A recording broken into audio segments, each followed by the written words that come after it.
What is up, guys? It is Keep It Real MMA. This is my second attempt of recording this type of video.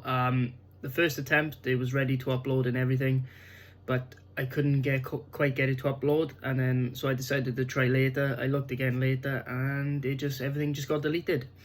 All the files were gone. So I guess we're doing it again, but it is what it is. So yeah, if you guys are new, this is gonna be my first video on my channel. If you came over from TikTok, you know I'm known as Keep It Real Edits on TikTok. So if you guys like edits of different fighters and stuff like that, I just uploaded a Vicente Luque one. So if any of you want to go over and check out my edits, please feel free, because you know I put a lot of work into that, and you know I just enjoy making edits and stuff. So yeah, if you want to check out my TikTok too, and the ones that just came over from TikTok, make sure to like and subscribe. This channel is completely inspired by MMA Guru, so shout out to the MMA Guru. He's been making waves recently, so congrats to him. So yeah, so basically I started making prediction videos on my TikTok, but TikTok only allows 10 minutes, so I could only really do the main card in detail-ish. By the time I get to the main event, I couldn't really give that much detail. So on these ones, I can go from the prelims all the way up to the main card, so it's a win-win, you know what I'm saying? So yeah, so basically I'm gonna get straight into it. Basically, guys, I'm gonna give you like the odds, if they show the odds. I think it's only one fight. Yeah, just the first fight, Jessica Penn and Emily Ducot. That's the only fight they're not giving the odds on. But yeah, I'm gonna keep it real. I'm keeping real MMA on here now. So I'm gonna be exactly like MMA Guru. I'm gonna not bullshit you or nothing like that. It's gonna just be cold hard facts and logic as to why I believe this person's gonna win. Obviously, I can be completely wrong, but it's just giving you betting tips, and just if you guys are curious, it's just who I think is going to win and stuff like that. So obviously bet at your own risk and bet safely, you know, don't put stupid amounts down and stuff like that. So yeah, let's just get straight into it. So the first fight on the card is Jessica Penn and Emily Ducot. Now, I'm actually going to go with Jessica Penn, and for the strawweights, they're terrible fighters, but I think Jessica Penn has really good chance of getting like a decent win here. Thing with Emily Ducot is they've both shared similar opponents, and the thing is Emily Ducot has made her opponents look easier than what Jessica Penn has, the opponents that they've shared I'm talking about here. But I believe that Jessica Penn is the queen of getting robbery decisions, and the thing with Jessica Penn is I just feel like she's going to be able to use her grappling to scrape a 29-28. Like I said, they don't have odds on this fight. I don't know, you can look up the people that you bet with. If you're a better, then you'll be able to tell like what the odds are. I haven't looked at my bets yet, so I can't remember what the odds are on this yet. I haven't actually put them down yet, but the UFC website doesn't have odds for these for some reason, but you know, it is what it is. But yeah, I'm going to go with Jessica Penn, writing out the 29-28 decision where she loses the first round to Emily Ducot. Emily Ducot is decent though. Well, they're both terrible fighters. They're women fighters. But, you know, strawweight's usually really good, though. Strawweight's very technical and stuff. Better than middleweights. But, yeah. But, no, yeah, there's no odds on here. But Jessica Penn, unanimous decision, 29-28. Or maybe split. But I'll go unanimous. Right, next fight on the card is Dwight Grant versus Dustin Stoltzfus. Right, the odds are, Dwight Grant's a minus 145 favourite, and Dustin Stoltzfus is a plus 125 underdog. I'm going to go with Dwight Grant here. Stoltzfus is just not impressive to me. He hasn't impressed me in any of his UFC fights. He looks like Tom Hardy in that photo. That's strange, man. Okay, but anyway, he just doesn't impress me by any of his fights really. He gets hit a lot, and you know Dwight Grant hits a lot harder. And the thing is, welterweights are much better than middleweights, and obviously Dwight Grant comes from the welterweight division. He's born and bred in a better division than Dustin. And I just see Dwight Grant catching him in the second round, just putting him out cold. And the thing I liked about Dwight Grant in his last fight, he actually went for it. He stopped being so timid, you know, being, you know, like Uriah Hall in a way. But, like, he actually went for it, and he was actually throwing, and he did well. And I know he lost that fight, but still, he did really well. And he comes from a much better division, a more technical division, and a division that actually has IQ. And Dustin Stoltzfus just hasn't impressed me, really. And I just feel like Dwight Grant's power is going to carry over to the middleweight division. He's more skillful, he's more technical, and I believe he'll land on Dustin. So yeah, I got Dwight Grant, second round TKO. That's how I see it going. Next fight on the card is Dustin Jacoby versus Darwin Young. They have Dustin Jacoby as a -130 favourite and Darwin Young as a +110 underdog. The only reason Dustin Jacoby, in my opinion, is a favourite is because he's the number 15th ranked in the division. Darwin Young is obviously unranked, and Darwin Young did have that terrible performance against Sal Malvi, but he's 26, he's improving. Dustin Jacoby's only active because he's 34. The problem with Dustin Jacoby, he's making his fights way too close, and he's relying on sometimes robbery decisions that he shouldn't get. And the thing with Darwin Young is he's only 26 years old, and Darwin Young has something that Dustin Jacoby just doesn't like in his fights, which is grappling. Darwin Young's win over Kennedy Nezachaku, something like, yeah, so I can't really pronounce it properly, but it's looking good because Kennedy got a robbery loss against someone, I can't remember his name, but he just came off a TKO win against Carl Roberson, and I know Carl Roberson isn't that good, but you know what I mean. But Kennedy Nezachaku, he's showing he has grappling, he's showing that that he's got decent striking, and Darwin Young knocked him out with a punch to the forearm, so, he finished him with that, so got to give Darwin Young some credit, man. And what people tend to understand is that William Knight is a great grappler. He's shown it all over his IG. He's strong, and he's definitely on some sort of steroids, 100%. Darwin Young was throwing him around in the first round like a child. So if he could do that to William Knight, he can definitely out-grapple Dustin Jacoby, in my opinion. I believe he's just going to mix in the wrestling, mix in the strikes, and get a 30-27 decision, in my opinion. I think it's going to be not completely one-sided, but I feel like his cardio holds up better. I feel like he has more options to win, and I like fighters that have more options and more weapons to be able to win. Dustin Jacoby's a great kickboxer, don't get me wrong, but he always gets timid when a guy can mix up the grappling, and Darwin Young's ability in grappling is very high. I just like the options, and plus he's a slight underdog. You gotta take that sometimes. So yeah, that's what I got right there. Next fight up on the card is Bill Aljo versus Herbert Burns. Bill Aljo is a -180 favourite. Herbert Burns is a +155 underdog. I'm going to go with the favourite in Bill Aljo. It's crazy to say, but he's the one coming in on short notice, but I think he's actually going to melt Herbert Burns in the third round. Bill Aljo's got a decent chin. I know he got finished before, but he does have a decent chin. And the problem with Herbert Burns is, like, it just seems to be when he gets past the second round, he really struggles to keep up with people. And I feel like Bill Aljo's cardio is just going to melt him in the third round. I feel like Herbert Burns will take the first round, but I think Bill Aljo will start losing the first half of the second round, but then take it right at the end, and then just melt Herbert completely in the third round and finish him against the cage. So yeah, that's how I see that fight going right there. There's not really much to say on it. It's a simple fight, really. Featherweight bouts, like decent scrap though. Right, next fight on the card. This is an interesting one. This is Ricky Simone versus Jack Shaw. Jack Shaw's a -165 favorite. Ricky Simone's a +140 underdog. Right. I gotta try and do this without sounding biased, because obviously, if you can tell by my accent, I am Welsh. Jack Shaw is Welsh. I think it's going to be a very close fight. Ricky Simone has improved his striking a lot since that Uriah Faber fight, and he's really gotten good at it, and that knockout he had over Sansa was brutal, man. But here's the thing, right? Right, like I said, I'm not going to give you bullshit. This is the genuine reason why I'm picking Jack Shaw. Ricky Simone's grappling, in my opinion, isn't good enough to get Jack Shaw to the ground. Likewise, I don't think Jack Shaw is going to be able to get Ricky Simone to the ground. I think they neutralize each other in grappling. Where I actually think is this is going to be a stand-up fight after they try to get a few takedowns on each other and they're not able to get it. I think Jack Shaw is a more technical, tight striker than Ricky Simone. Now, Ricky Simone has slick striking, but Jack Shaw does have heat in his hands. I know he doesn't really have great finishing ability when he actually knocks people down. So, because he knocked down Timo Valiev twice in the third round and he still couldn't finish him. But still a 10-8 round, though. But Ricky Simone has been chinned before, like I said. Uriah Faber chinned him.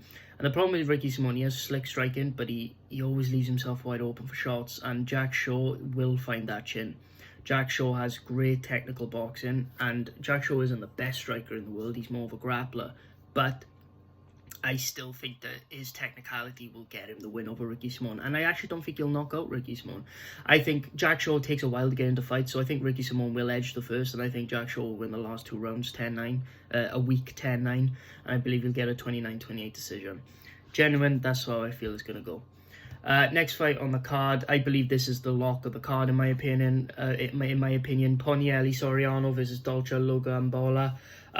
Soriano's a -240 favourite. Dolce is a +200 underdog. I think this is the lock of the card. Ponielli Soriano's going to get this dub easy, in my opinion. Dolce looks massive and scary. He's built like Usman, but because, you know, he doesn't have a corrupt pharmacist as a dad, and he doesn't do HGH and clearly on other steroids too, he doesn't have the cardio of Usman. So he may have some power, but his cardio is terrible. I feel like Ponielli Soriano's going to win the 2nd and 3rd round, but I think the 3rd round he's going to finish Dolce. He's just going to melt him. This is a card full of people getting melted, in my opinion, and I just think Soriano's going to absolutely melt Dolce bad. And Dolce, he has good power, and he is really strong, but his cardio's just not there. His cardio's not there, but, you know, props to him for not cheating then, you know what I mean? You know, like the number 1 pound for pound. But, you know, it is what it is, but I just believe Soriano is the lock of the card. So, yeah, Soriano, 3rd round, TKO. He's going to melt him, in my opinion. Right, next fight on the card is... Oh, tip that a bit. Great. Is Lauren Murphy versus Misha Tate. Lauren Murphy's a +175 underdog. Misha Tate's a -205 favourite. I agree with the odds. I think Misha Tate is going to win this fight 29-28.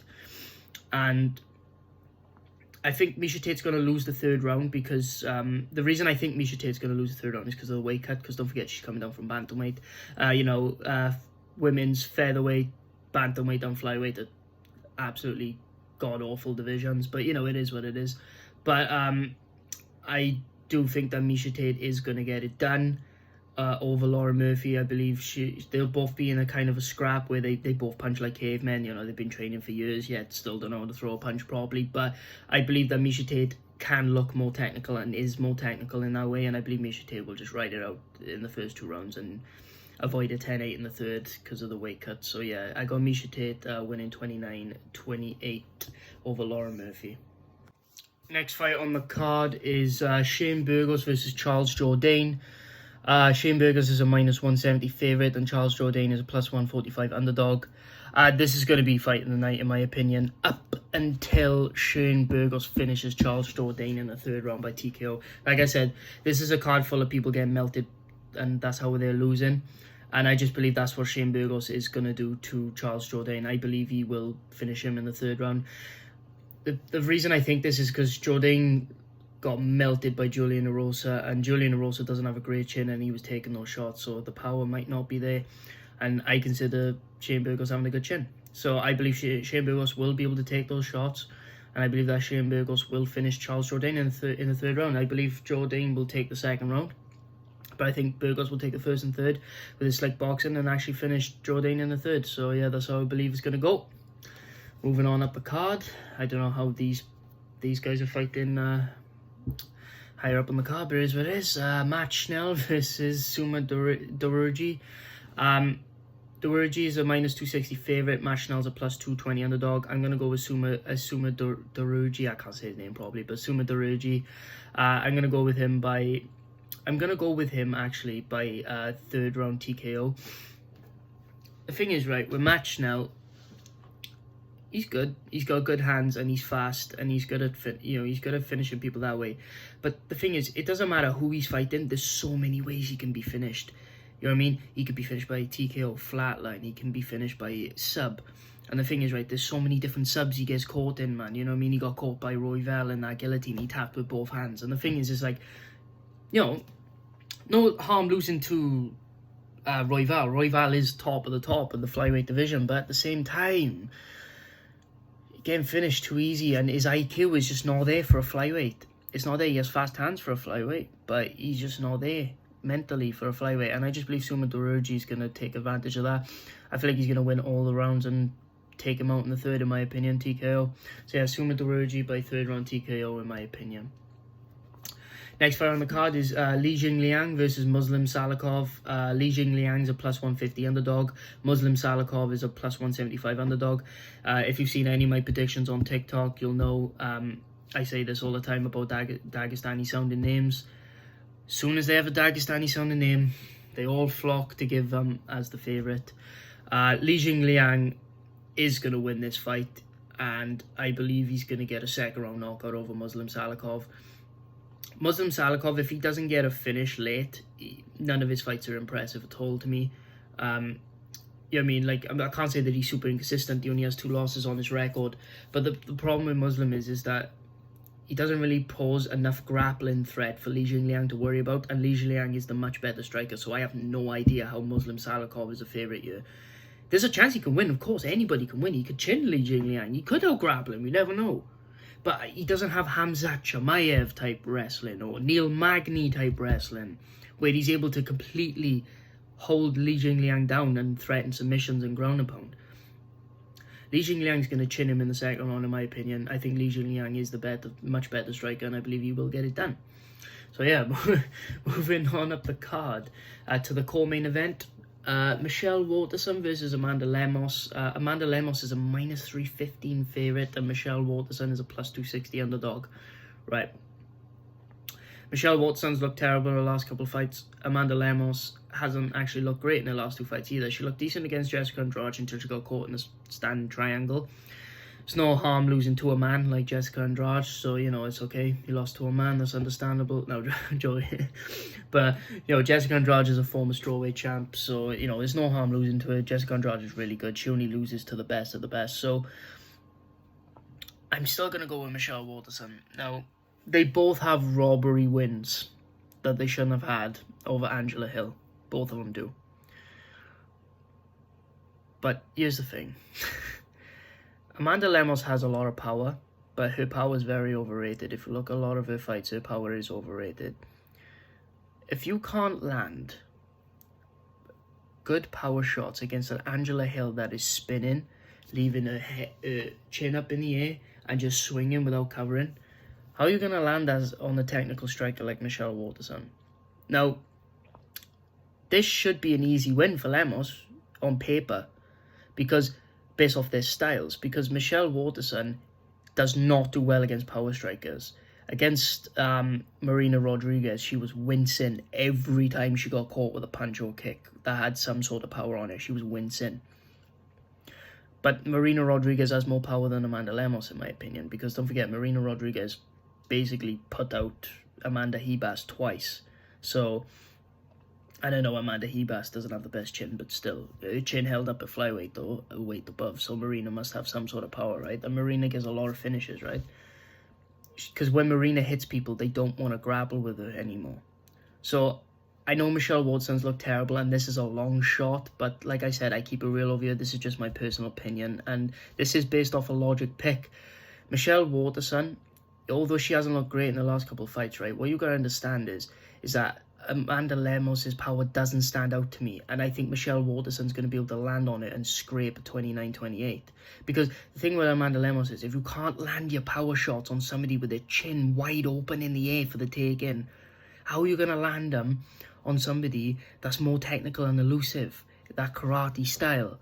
You know, it's hard to do. It's hard to just fathom in my mind how she's such a big favourite. On paper, she should be a big favourite based off their styles, but her last couple of fights, she hasn't been able to land power shots. Granted, Angela Hill is a taller and much longer fighter than Michelle Wolterson, and Amanda Lemos has the reach and the height advantage over Michelle Wolterson, but I just don't see her being able to land those power shots against her, and that's why I see Michelle Wolterson scraping at 29-28. I believe Amanda Lemos will win the third round, where Michelle will win the first two. That's just that's just how I see it going.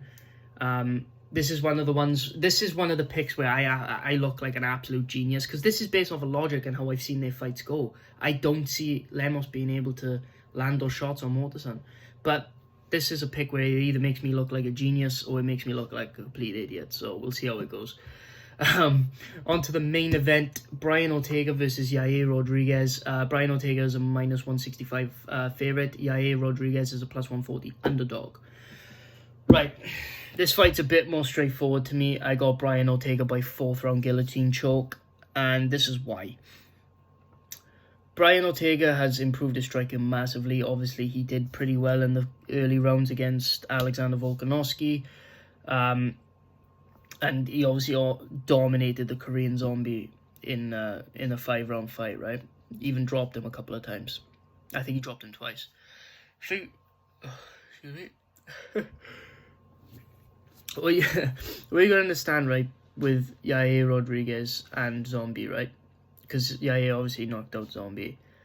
Yair was not like dominantly winning that fight, man. Not like Ortega was. And I know Ortega had the threat of the takedowns and had the threat of grappling with him, right? But Yair has some, decent submissions. He's fast. And he just struggled to get any type of shots off against Korean Zombie like he does with most of his opponents. Most of his opponents he lands fine. Even against Max Holloway, he was landing more than against Zombie, really. And the thing is, right, like, with the IA, right, his cardio used to be terrible. All of a sudden, he has cardio. And he was ducking USADA for months, so, But, it's all good, but... I still got Brian Ortega. Like, Yair Rodriguez does this Mexican thing, it's the Canelo roll, because obviously, Canelo's Mexican. He does the same thing where, in boxing, where he, like, rolls his head out like that. And it just leaves the latch up. And if Max Holloway is latching that up and taking you to the ground, Brian Ortega's going to do the same shit to you. He's going to do the same shit. And the thing is like, but with Brian Ortega, he will finish you with that. And I don't believe Yair has the ability or the heart like Volkanovski to get out of a choke like that, in my opinion. And the thing is, right, Brian Ortega also has the striking to mix it up. He has his own unorthodox movement. He has his own spinning elbows. He has his own ways of landing things, you know what I mean? And Yair is going to kick the shit out of him, in my opinion, for the first 2 rounds. But I think the 3rd round, it'll start the tide where Brian Ortega starts to actually take over a little bit. I believe Yair will win the first 2 rounds. Brian will win the 3rd round, not dominantly, but start to take over. And the 4th round, I feel like he'll just keep pressuring Yair until Yair starts doing that roll. Catch him there, guillotine choke him. That's how I see the fights going, guys. Obviously, if you disagree, please let me know in the comments. If I want to change my mind about something, I'll make a separate video on that fight that I'm changing my pick on. But yeah, for now, guys, I appreciate you watching this first video on the channel. I caved in and made one, so if you're from TikTok, please like and subscribe. If you're new, please like and subscribe too, and go over to my TikTok and follow. So I appreciate you guys so much, and yeah, I'll see you guys soon. Thank you very much.